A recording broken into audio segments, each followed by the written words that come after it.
Pencarian fakta terkait bentrok antara polisi dengan FPI yang berujung pada tewasnya 6 anggota FPI terus dilakukan. Dini hari tadi Bareskrim Polri menggelar rekonstruksi di 4 tempat sementara Komnas HAM memanggil Kapolda Metro Jaya. Peristiwa yang terjadi pada 7 Desember lalu masih menimbulkan tanda tanya, diantaranya mulai dari klaim kronologi yang berbeda dari kedua pihak hingga soal dugaan kepemilikan senjata api anggota FPI dan juga dugaan penyalahgunaan senjata api oleh polisi. Kita bahas malam ini bersama narasumber yang sudah bergabung secara virtual. Saya sapa dulu Mas BK Ulung Hapsara, Komisioner Komnas HAM. Mas BK, selamat malam. Terima kasih sudah bergabung malam hari ini. Selamat malam, Mbak. Terima kasih. Mas BK, Komnas HAM sudah melakukan penyelidikan independen sejak peristiwa ini 7 hari lalu. Seperti apa penyelidikan yang sudah dilakukan Komnas HAM, Mas BK? Ya, terima kasih. Memang sejak kejadian hari pertama begitu kami langsung membentuk tim karena kebetulan kami sedang sidang paripurna, artinya seluruh komisioner itu hadir dan kemudian memutuskan untuk membentuk tim merespon meninggalnya 6 anggota FPI tersebut begitu. Terus kami sudah meminta keterangan dari FPI, terus kemudian memeriksa saksi-saksi, kemudian memanggil jasa marga. Dan juga tadi siang diakhiri dengan pemanggilan dan atau permintaan keterangan dari Kapolda Metro Jaya dan juga dari Direktur Tindak Pidana Umum Bareskrim Kepolisian Republik Indonesia. Begitu, Mbak. Mas BK, kalau misalnya dari kronologi, kami tampilkan sekarang kronologi yang kami himpun dari polisi ya, yang kami himpun dari polisi berdasarkan rekonstruksi yang berlangsung dini hari tadi. Kalau misalnya dilihat di situ terutama ada missing link di sini di antara TKP 3 hingga TKP 4, di mana kemudian eksesnya adalah tewasnya 6 anggota Laskar FPI. Sudahkah kemudian Komnas HAM bisa melihat titik di mana kemudian terjadi dugaan pelanggaran HAM itu sejauh ini? Ya, sampai saat ini kami belum membuat kesimpulan tentang dugaan pelanggaran HAM. Tapi kami sudah olah TKP 2 kali bahkan menyusuri kejadian tempat-tempat di mana kronologi peristiwa itu terjadi. Jadi tidak hanya di kilometer 50 saja, tetapi juga kami menyusuri titik-titik di mana sebelum kilometer 50 begitu. Dan itu yang kami minta atau kami gali keterangannya baik dari FPI maupun dari kepolisian, begitu, Mbak. Jadi di sini Komnas HAM berupaya untuk mencocokkan kronologi, begitu? Semua ya, dari awal. Betul. Artinya begini, kan keterangan yang pertama datang dari kawan-kawan FPI, gitu, tentang kejadiannya, detailnya seperti apa sampai kemudian soal penembakannya. Kemudian ada statement atau rilis dari teman-teman kepolisian yang kita tahu semua ada banyak sekali perbedaan. Nah, tugas Komnas HAM adalah memastikan bagaimana kejadian yang sebenarnya dilihat dari keterangan FPI dan juga keterangan dari kepolisian. Tentu saja ditunjang dengan bukti-bukti yang dimiliki oleh Komnas, keterangan dari saksi maupun juga keterangan dari jasa marga terkait dengan CCTV yang ada. Mas BK, saya ingin mengajak melihat dulu di layar itu kalau misalnya Anda mungkin bisa membaca. Apakah cukup jelas, Mas BK? Ya, gimana, Pak? Ya, ini adalah beberapa TKP, beberapa kronologi dari hasil rekonstruksi dini hari tadi. Jadi yang pertama ada adegan mobil Laskar FPI. Oh, ini dia yang pertama. TKP-nya kita lihat dulu yang pertama. Ya, ini dia menabrak sisi kanan mobil, kemudian lalu melarikan diri. Mobil Laskar FPI, kemudian mobil Laskar FPI lainnya menghadang mobil petugas. 4 orang Laskar keluar dari mobil, menyerang mobil petugas menggunakan senjata tajam. Kemudian yang berikutnya polisi mengeluarkan tembakan peringatan dan dibalas dengan tembakan pula oleh 2 orang Laskar FPI diduga. Oke, kita lihat yang berikutnya. Ini ada TKP yang kedua. Kemudian TKP yang kedua, mobil Laskar FPI disalip oleh mobil polisi lalu mengarahkan senjata apinya kepada petugas. Kemudian ada aksi kejar-kejaran dan tembak-tembakan terjadi sepanjang 200 meter. Kemudian mobil petugas terhalang oleh truk dan tertinggal jauh dari mobil Laskar FPI. Kemudian TKP yang ketiga, ini dari hasil kami sampaikan sekali lagi, ini dari hasil rekonstruksi dini hari tadi yang dilakukan oleh Barreskrim Polri. Mobil Laskar dikepung mobil polisi lainnya. Ya, polisi mengepung mobil Laskar di pintu keluar rest area. Kemudian petugas menggeledah mobil Laskar dan menemukan senjata api, celurit, tongkat kayu hingga ketapel. Kemudian TKP yang berikutnya, TKP keempat adalah kilometer 51 Tol Jakarta Cikampek. Lokasinya di dalam mobil petugas. Jadi ada adegan anggota Laskar hendak dibawa ke Polda Metro namun berupaya melawan petugas. Dan anggota Laskar hendak merebut senjata api milik petugas lalu ditembak di tempat. Mas BK, saya tahu Anda sedang melakukan investigasi internal soal ini, maksudnya investigasi independen soal ini sendiri. Tapi kalau misalnya dari kronologi yang disampaikan oleh polisi berdasarkan fakta-fakta yang dikumpulkan dari petugas itu, apakah sesuai atau mirip atau Anda sudah mengetahui itu berdasarkan apa yang ditelusuri oleh Komnas HAM juga sebelumnya? Ya, secara umum hampir sama, Bu. Tapi soalannya adalah bagaimana meletakkan konstruksi peristiwa itu lebih detail. Sehingga ukuran-ukuran soal tahapan penggunaan kekuatan atau bersenjata oleh teman-teman kepolisian itu menjadi lebih jelas begitu. Kalau umum ya seperti itu, memang ada dari Hotel Novotel, depan Hotel Novotel, terus kemudian masuk jalan tol, terus sampai kilometer 50 dan dari kilometer 50 itu ada beberapa peristiwa di dalamnya sampai ke kilometer 51 secara umum garis besarnya sama. Tapi kami ingin sampai saat ini mengembangkan peristiwa itu lebih detail karena justru di detail itulah yang menentukan. Termasuk juga bukti-bukti yang sudah kami miliki, terus kemudian kesaksian baik dari FPI maupun dari masyarakat yang melihat, terus kemudian juga dari kepolisian, kami konfrontir semua sehingga utuh. Itu dari situlah kemudian dianalisa itu dengan tentu saja dengan instrumen hak asasi manusia, terus juga dianalisa dengan instrumen di internal kepolisian tersendiri. Begitu, Mbak. Mas BK, Anda mengatakan tadi soal meletakkan tahapan sesuai ukuran penggunaan kekuatan oleh kepolisian. Apakah ini soal SOP bertahap yang kita tahu ada soal melemahkan, kemudian melumpuhkan dan mematikan. Apakah ada yang miss dari situ? Ya, itu yang sedang kami cari, Mbak. Kami belum bisa menyimpulkan, tetapi memang ukurannya 3 itu. Melemahkan, melumpuhkan, dan mematikan. Terus juga apakah prinsip-prinsip penggunaan kekuatan itu digunakan, misalnya soal legalitas, necesitas, proporsionalitas, kewajiban umum, preventif, dan yang lain sebagainya itu dipakai dalam setiap tahapan atau peristiwa dalam meninggalnya 6 orang anggota FPI ini. Begitu. Mas BK, bagaimanapun kan kita tahu di sini beberapa kali pihak FPI mengatakan mereka tidak punya akses kepada senjata dan kemudian yang memiliki senjata adalah kepolisian. Bagaimana kemudian Komnas HAM bisa mengambil posisi yang independen di sini untuk menengahi klaim-klaim seperti ini? Karena itu pun kemudian akan menjernihkan semua masalah itu. Ya, tentu saja kami mencoba meletakkan peristiwa meninggalnya 6 orang itu dalam konteks yang lebih besar. Dalam pengertian ada rangkaian peristiwa sebelum meninggalnya 6 orang ini terjadi. Itu yang pertama. Yang kedua kemudian juga memeriksa soal uji balistik baik dari senjata organik kepolisian maupun senjata yang diklaim oleh polisi sebagai senjata kawan-kawan FPI. Itu saja ada metode tersendiri untuk membuktikan itu. Dan itu yang akan kita kejar, termasuk juga meminta kepada teman-teman kepolisian untuk transparan dalam hal ini. Dan itu juga tadi sudah disampaikan pada saat Kapolda datang ke Komnas HAM.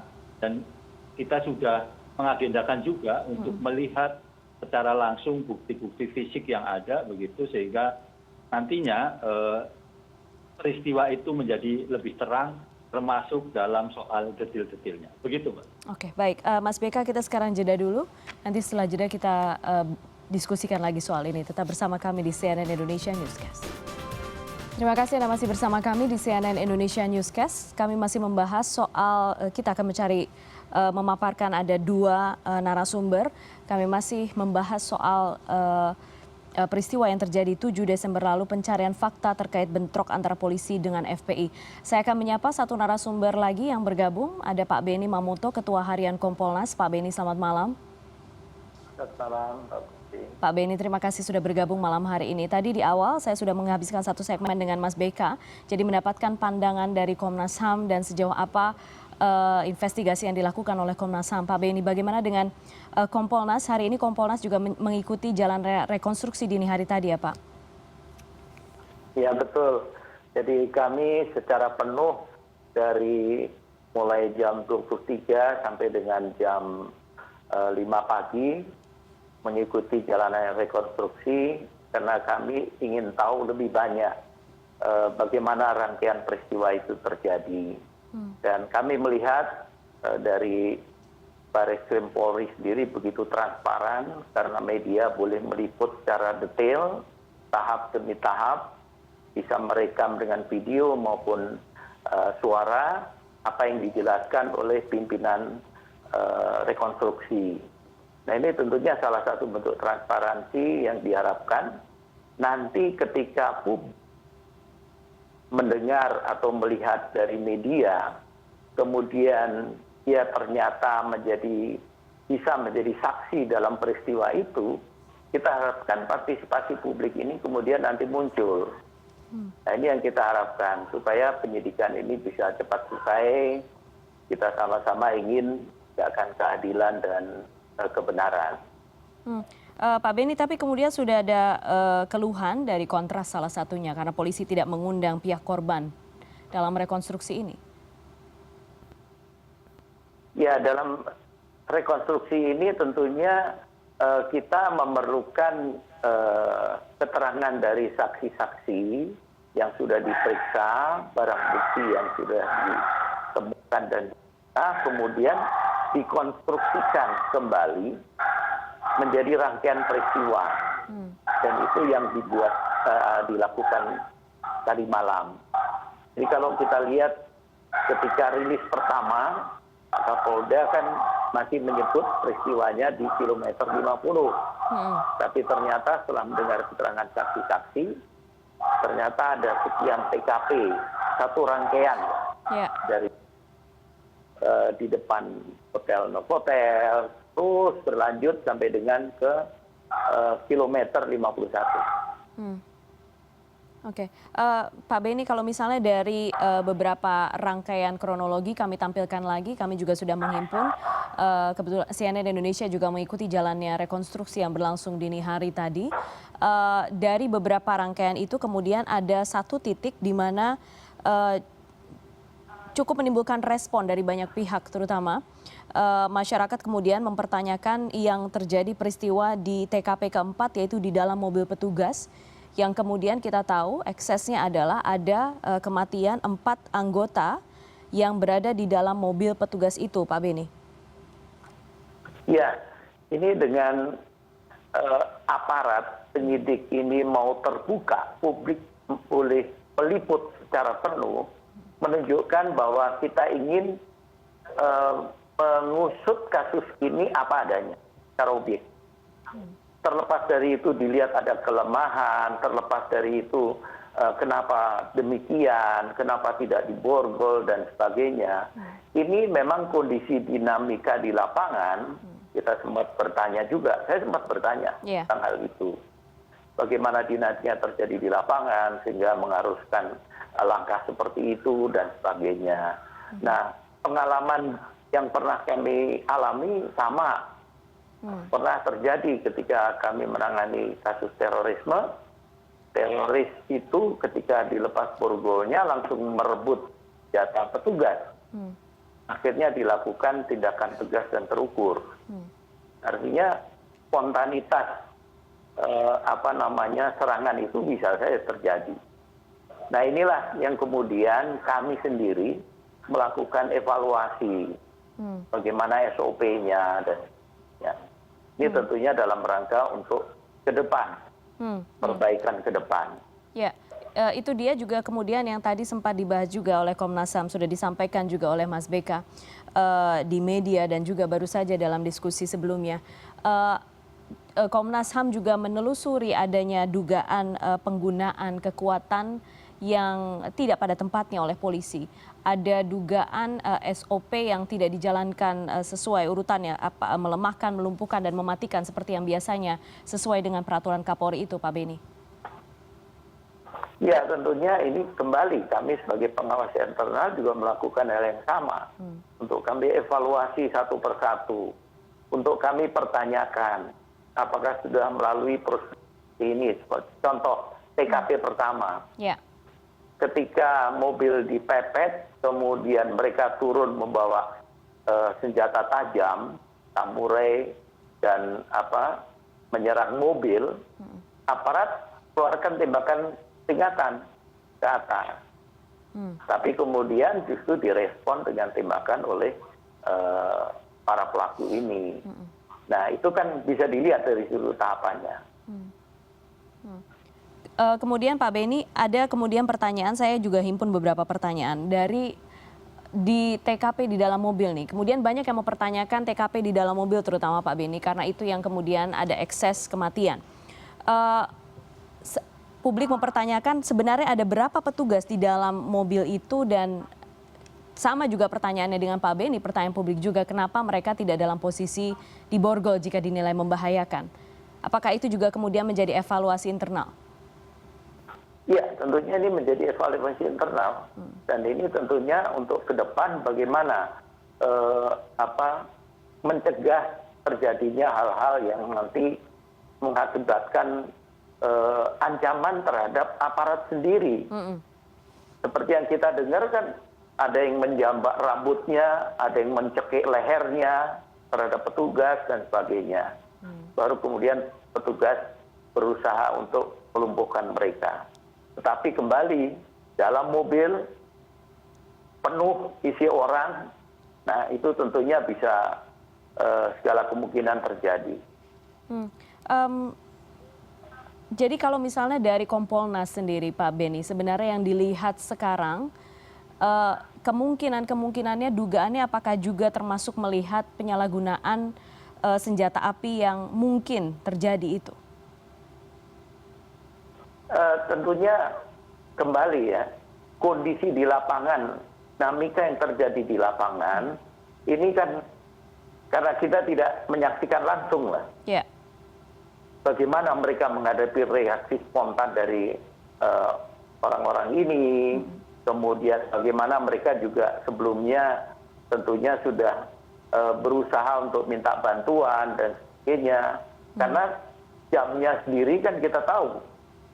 Jamnya orang tidur, jadi mungkin tidak mudah untuk minta backup. Oke. Saya ke Pak BK sekarang. Pak BK, kalau misalnya dari sisi Komnas HAM sendiri yang saat ini sudah melakukan 2 kali olah TKP, tapi kemudian yang saat ini masih digali lagi dari beberapa saksi. Saksi Polda Metro Jaya hari ini sudah datang, Kapolda Metro Jaya. Jadi apa yang diharapkan untuk dibuka lebih transparan lagi dari kepolisian? Ya, yang pertama dalam kesempatan ini kami ingin mengapresiasi langkah kepolisian. Artinya terbuka, datang ke Komnas, langsung Kapoldanya, didampingi oleh Direskrimum dan juga Irwasda untuk pengawasan internal mereka. Itu kami hargai. Terus yang kedua, memang masih butuh pendalaman beberapa detail. Misalnya soal mobil begitu. Memang tadi Kapolda memberikan keterangan soal mobil, termasuk juga hasil rekonstruksi seperti yang tadi disampaikan Pak Beni begitu. Tapi kami ingin melakukan beberapa pendalaman soal apakah kemudian pelurunya mantul atau tidak, terus kemudian kerusakannya seperti apa, sehingga gambaran soal mobil yang digunakan baik oleh teman-teman kepolisian maupun oleh teman-teman FPI itu menjadi lebih jelas. Itu yang pertama. Terus juga terkait dengan bagaimana uji balistik juga otopsinya. Kami masih ingin mendalami beberapa hal terkait hal itu. Meskipun tadi gambaran secara umum sudah diberikan juga oleh kawan-kawan polisian. Nah, itu yang kemudian saya sampaikan sebagai detail-detail peristiwa yang harus kita dalami. Supaya apa? Supaya gambaran umum ya, atau opini umum dari masyarakat yang selama ini beredar juga bisa dijelaskan dengan lebih detail. Begitu. Lebih detail, lebih lengkap, tentu saja didasarkan pada bukti. Hanya memang begini, polisi sudah melakukan rekonstruksi. Ada 51 adegan. Tadi juga sudah dijelaskan secara lengkap oleh teman-teman kepolisian. Tapi di satu sisi, kami juga mengantongi keterangan dari kawan-kawan FPI. Nah, keterangan ini yang kemudian dari kedua belah pihak ini yang akan coba kami lihat secara lebih jelas satu persatu puzzle-puzzle-nya itu, sehingga lebih lengkap gambarannya dan menentukan mana yang kemudian memang bisa menentukan kesimpulan akhir dari Komnas HAM atau tidak. Itu Mbak Tri. Mas BK, puzzle mana yang masih perlu, yang masih hilang dari gambaran yang dimiliki oleh Komnas HAM sekarang? Kalau misalnya apakah di akhir, terutama terkait dengan penembakan, dugaan penembakan yang berada di tahap akhir itu? Ya, terutama kalau kami melihat masih ada yang harus dilengkapi adalah sebelum kejadian, sebelum di kilometer 50 dan pasca kejadian. Artinya dari kilometer 50 sampai 51 gambaran detailnya seperti apa. Karena terus terang aja yang kita miliki kan versi polisi saja. Betul. Yang versi detailnya. Karena apa? Karena korbannya sudah meninggal semua. Kita tidak mungkin meminta keterangan dari korban. Nah, pada titik itu kita mencoba meletakkan dalam konteks yang lebih luas gitu, lebih besar gitu, rangkaian-rangkaiannya. Nah, itu yang puzzle-puzzle seperti itu yang akan kita dalami, Mbak. Oke, baik. Kita sekarang jeda dulu Bapak-Bapak, nanti kita akan kembali lanjutkan diskusi ini. Pak Beni, Pak BK tetap bersama kami di CNN Indonesia Newscast. Anda masih bersama kami di CNN Indonesia Newscast. Kami masih membahas soal pencarian fakta di balik penembakan bentrok antara anggota FPI dan juga polisi 7 hari lalu pada tanggal 7 Desember. Saya ke Pak Beni dan Mas BK sekarang. Bapak-bapak, kita tahu bagaimanapun kasus ini kemudian tidak hanya soal konstruksi kasusnya saja, kronologinya saja, tapi bagaimanapun sekarang sudah tumbuh distrust atau ketidakpercayaan dari publik terkait terutama institusi polisi misalnya. Jadi ada publik terbelah. Sebagian sekarang menumbuhkan distrust itu dan akhirnya ada pertanyaan, ada ketidakpercayaan dari rekonstruksi yang dilakukan polisi juga. Pak Beni, bagaimana Anda memastikan sekarang bahwa polisi betul-betul kemudian menyajikan fakta dan tidak membangun narasi, sekalipun memang itu sudah dijanjikan juga oleh Kabar Eskrim? Ya, jadi di era disruptif sekarang ini, apapun masalahnya ketika itu digoreng di medsos, kemudian nanti dibentuk opini tertentu, itu memang kondisinya menjadi membuat masyarakat bingung ya. Respon sana, respon ini berbeda dengan dulu. Sebelum medsos seperti sekarang ini, saya mengalami masa itu ya. Menangani kasus ya tenang-tenang saja, dalam arti ya sesuai aturan saja. Tapi sekarang kita dihadapkan pada kondisi itu. Oleh sebab itu, saya melihat dengan rekonstruksi sangat terbuka, itu salah satu langkah. Tetapi juga kita dihadapkan pada opini yang dibentuk oleh pihak-pihak tertentu. Yang kemudian mengarahkan ke pembentukan distrust tadi. Nah, saya yakin dengan hadirnya Komnas HAM, juga ikut mencari, ikut menginvestigasi di lapangan dan sebagainya. Kemudian mendengar langsung dari pihak kepolisian, mendengar langsung dari Kapolda, sehingga nanti akan ada satu hasil di mana hasil ini berangkat dari fakta, bukan berangkat dari katanya atau berangkat dari opini yang dibentuk.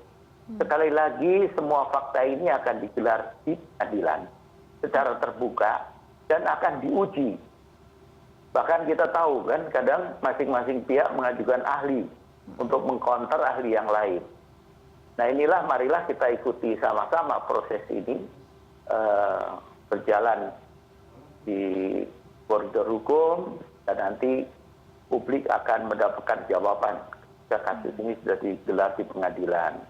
Soal nanti bagaimana hasil dari Komnas HAM, kemudian ada penilaian, ada pelanggaran HAM dan sebagainya, itu kan kewenangan dari Komnas HAM sesuai dengan undang-undang yang mengatur tentang kewenangan itu. Jadi marilah kita hormati proses hukum yang berjalan, kita kawal sama-sama, dan saya yakin nanti pihak Polri pun akan merilis ketika ada perkembangan penyidikan, masuk mungkin ada tambahan saksi atau tambahan bukti yang lain. Nah ada satu catatan bahwa proses penyidikan ini kan sesungguhnya tertutup, rahasia, sehingga tidak mungkin semua fakta itu digelar.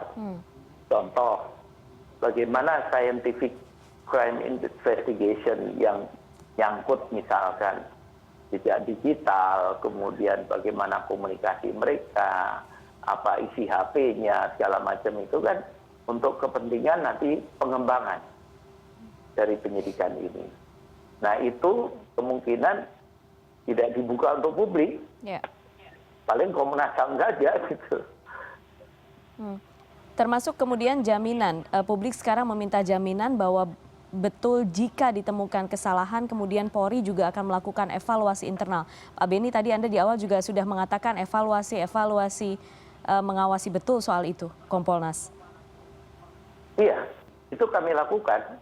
Jadi contohnya saja, kami begitu ada peristiwa di Batam, Komnas HAM juga turun, Pak Anam turun ke sana, sama-sama kita turun. Tapi kerjanya sendiri-sendiri. Ya akhirnya kita menemukan bahwa banyak hal ternyata fakta itu tidak benar. Nah itu kita sampaikan ke publik. Bahwa antara opini yang dibentuk oleh pihak tertentu berhasil meyakinkan masyarakat, ya kita langsung patahkan. Contoh, penyebab kematian karena dipukuli polisi. Ternyata hasil visum penyebab kematian karena asma akut. Jadi beda sekali gitu. Nah inilah yang nanti kiranya hal-hal yang berkembang di publik ini bisa diluruskan dengan fakta. Oke, baik. Mas Beka, ya, terkait dengan posisi Komnas HAM dan juga terkait dengan distrust yang muncul di masyarakat sekarang. Ya, begini, saya kira kita itu sedang ada di era post-truth, gitu ya. Orang hanya ingin mendengar, ingin membaca apa yang ingin dia dengar dan ingin dia baca. Kalau ada versi lain dari itu kemudian dianggap kebohongan, dianggap kemudian itu bukan fakta. Nah, salah satu caranya kemudian Komnas HAM tentu saja sebagai lembaga negara independen bekerja seobjektif mungkin berdasarkan data dan fakta plus juga instrumen hak asasi manusia dan juga kalau karena ini adalah objeknya adalah kepolisian tentu saja disertai dengan analisa beberapa kebijakan internal, misalnya soal Perkapolri nomor 1 2009, Perkapolri nomor 8 tahun 2009, sehingga jelas semuanya. Yang kedua adalah soal transparansi dan akuntabilitas. Artinya kami bekerja tidak hanya di internal kami saja, ketika kami membutuhkan keahlian yang memang kami tidak punya, kami akan meminta bantuan dari para ahli atau tokoh masyarakat yang memiliki keahlian spesifik yang kita butuhkan. Itu yang kedua. Yang ketiga adalah soal partisipasi. Saya sepakat dengan Pak Beni tadi bahwa partisipasi masyarakat dalam membuat terang peristiwa ini sangat dibutuhkan. Kenapa? Mudah sederhana saja contoh. Awal-awal ada informasi baku tembak. Ada yang kemudian tembakan. Membedakan antara baku tembak dan tembakan ini juga tidak mudah membuktikannya. Apakah kemudian datang dari kedua belah pihak atau hanya satu pihak? Ini kan juga butuh penyelidikan yang serius karena dan itu juga membutuhkan saksian dari masyarakat yang melihat langsung misalnya. Itu yang kami inginkan dari proses kerja Komnas HAM. Tetapi lagi-lagi saya kira soal transparansi, akuntabilitas dan evaluasi internal atau sanksi kalau memang nanti pada akhirnya memang ada yang menyalahi prosedur, ya itu yang kemudian harus kita tindak lanjuti. Tapi yang terpenting yang terakhir ingin saya sampaikan adalah soal jaminan bahwa peristiwa ini tidak terulang lagi. Penting. Karena apa? Supaya memutus mata rantai kekerasan yang ada. Meskipun tentu saja polisi punya diskresi untuk melakukan kekerasan menggunakan senjata api, tapi harapannya ke depannya siapapun, bukan hanya kepolisian, masyarakat juga ikut serta memelihara perdamaian dengan taat pada proses hukum, terus kemudian kalau memang tidak ada yang tidak setuju ya kemudian lewat proses hukum yang berlaku. Saya kira itu, Mbak. Mas BK, kapan kira-kira Komnas HAM kemudian akan bisa menyampaikan hasil temuannya kepada publik? Kami berharap sih dalam sebulan ini selesai ya. Tapi kalau bisa lebih cepat lebih baik. Saya kira ini sudah akhir tahun. Harapannya kemudian di akhir tahun ini paling tidak sudah ada hasil yang jelas dan memberi rasa keadilan kepada korban, keluarga korban maupun juga kepada masyarakat yang lebih luas. Saya kira itu, Mbak. Baik. Mas BK dari Komnas HAM, Komisioner Komnas HAM, dan ada juga Pak Beni Mamoto, Ketua Harian Kompolnas. Bapak-bapak terima kasih banyak.